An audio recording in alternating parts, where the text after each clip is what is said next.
What's up, family and friends? It is that time. I would like to share with you guys an email that I received from a very loyal and supportive family member. I get emails all the time, which I point out. A lot of those emails are people sharing their personal testimony and experiences that deals with astral projection and what we've been taught to deem as the paranormal. And sometimes I'll ask if it is okay that I share the story with what is shared with me with the greater community.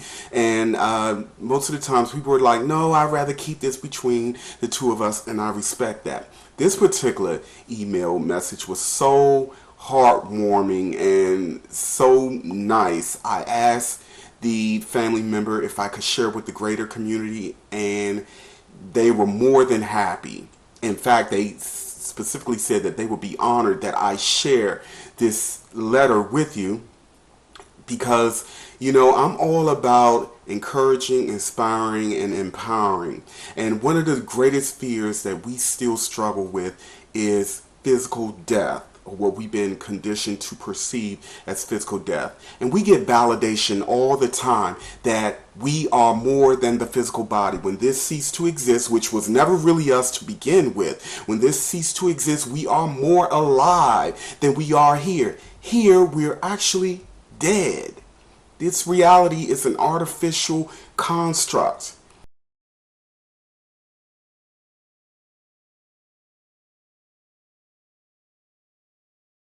Even though we feel pain and we go through so much here, it is happening for the experience and for the energetic or alchemical exchange. But physically, we're much, much greater than that. Our ancestors, they dwell within us, and they dwell within and around us. So, this particular email I wanted to share with you guys because I too have had similar experiences, and I had a cousin who's very sensitive and open, much like I am, who had an experience like this. Now let me read this letter and then I'm going to get back to where I'm ultimately going with this. Alright, the family member, I told them that I would not mention their name, so I'm going to respect that much. So here we go. The letter says, "Hey boo, how are you? Hope everything is going smoothly for you, smiley face. No questions. Just a quick story that I'm excited to tell you. Saturday, I was in the kitchen cooking dinner after my 4-year-old son was sitting at the dining room table, He was only using crayons, but there was one pencil in the box also. He is in pre-K and just learning to write his letters clearly. He is an excellent speller though. Like for instance, if I ask him to spell the word look verbally, he can spell it. He can spell many other words too. To my knowledge though, he has never actually written down the words that he can recognize in his head. Just his name and names of people he know. Anyway, so I go in to check on him, and as soon as I get by his side, he stops coloring and says, "I just found a pencil. I want to write something." So I'm like, okay, thinking he was just going to write his name or something. Instead, he wrote 4 words. It's Pop, look up, in that order. I was pretty astonished because Pop is what my kids called my dad, who you may remember was in a vegetative state and passed away 2 years ago. I asked him why he wrote it, and he said he didn't know. I looked up at the ceiling and didn't see anything, but I knew in my heart he was there. I asked my son again later that night why he wrote those words. At first he couldn't remember which words, but eventually he remembered. And he goes, "Oh, 'cause I saw Pop in the house." And I asked him what house, and he said it again, this time with emphasis. "I saw Pop in the house, and there was a hole in the roof." Now, I don't know if he was remembering a dream he had or he actually saw him or what, but analyzing that part of it doesn't matter to me right now. You told me, meaning me, way back after my father passed that he had the strongest connection with me out of all my siblings, and that he was a very advanced light worker.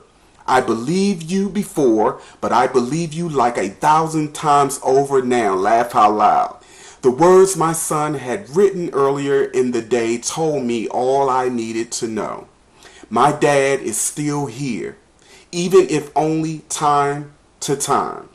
He still exists and is out there somewhere doing his thing.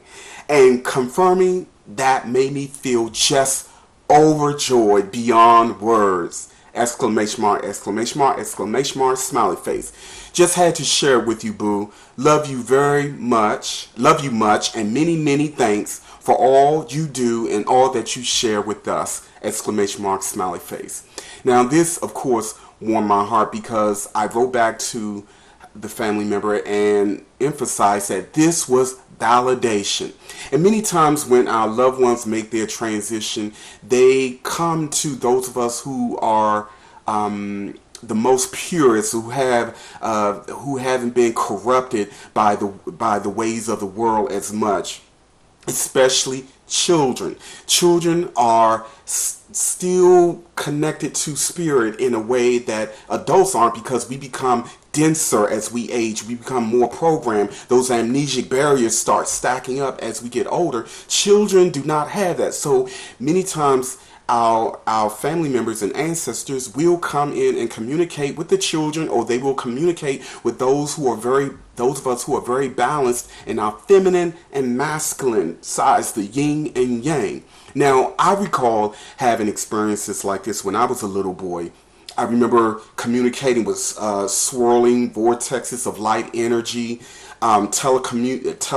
telepathically communicating with spirits. I have a cousin, like I said in the beginning, who was 6 years old, who told us that a lady came to her and told her she was her grandmother. She described her grandmother to a T. Her grandmother had died years before she was even born.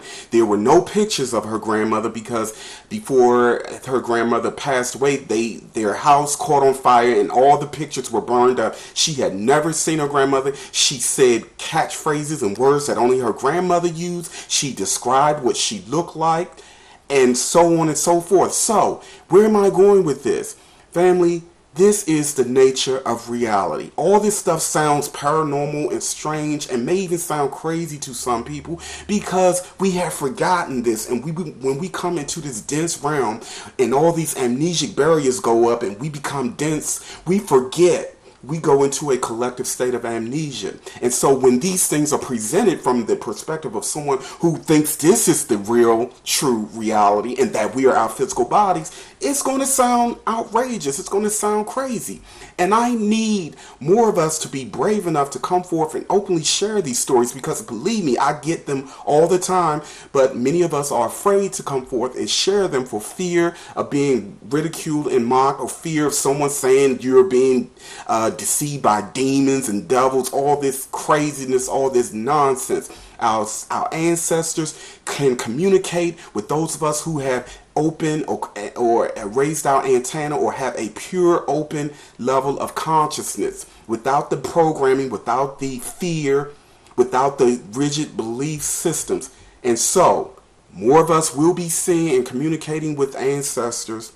And this, again, is validation, my family and friends, that we are multidimensional. We are not our physical bodies long after this is long and gone.